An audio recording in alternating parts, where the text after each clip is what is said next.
Hello, communication researchers. This is your final lesson on research, and I am focusing on Google Scholar to show you this valuable way that you can find sources in the comfort of Google, because I'm sure you're all familiar with that. So I'm going to go to Google Scholar, and I've already conducted a few different searches, so I'll show you how to navigate some of the most useful features of Google Scholar with those searches. I first want to encourage you to use Google Scholar not on its own, but to use it as a complement to the databases.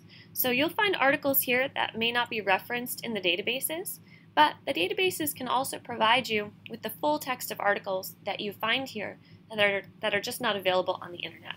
So I've conducted a search of portrayals of race in television. And I'll show you that I had a lot of results, 84,000. This is a lot to sort through, and if you are conducting a brief research paper, if it's 4 to 6 pages, you probably want a more focused topic. You can do a better job crafting a cohesive argument, and I would say looking more cohesively at a smaller, more manageable topic.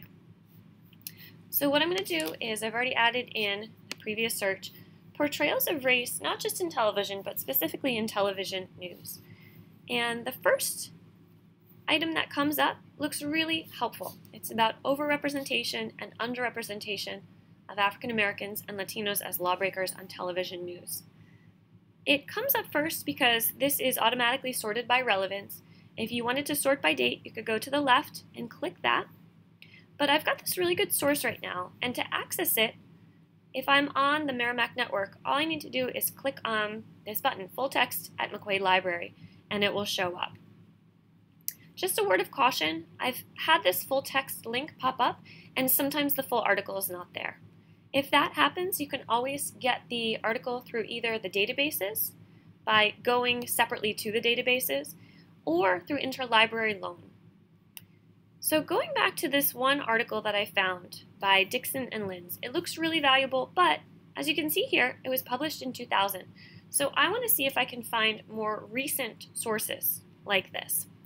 One cool function of Google Scholar that the databases do, but not to the same degree, is that it will tell me who cited this one awesome article that I found. So hopefully these citations are going to be more current, right? Because they've cited this already published piece, and they should be newer. So I'm going to click on Cited by 508, which is a really good number. So many authors are citing it. That also speaks to the credibility of the essay. So I'll click on this little box here, Search within Citing Articles. And I am just looking through and seeing, oh, this one's about mass incarceration. This is about the psychology of mass communication. These are good sources, but they're not necessarily about television news. So I'm going to put in television news again.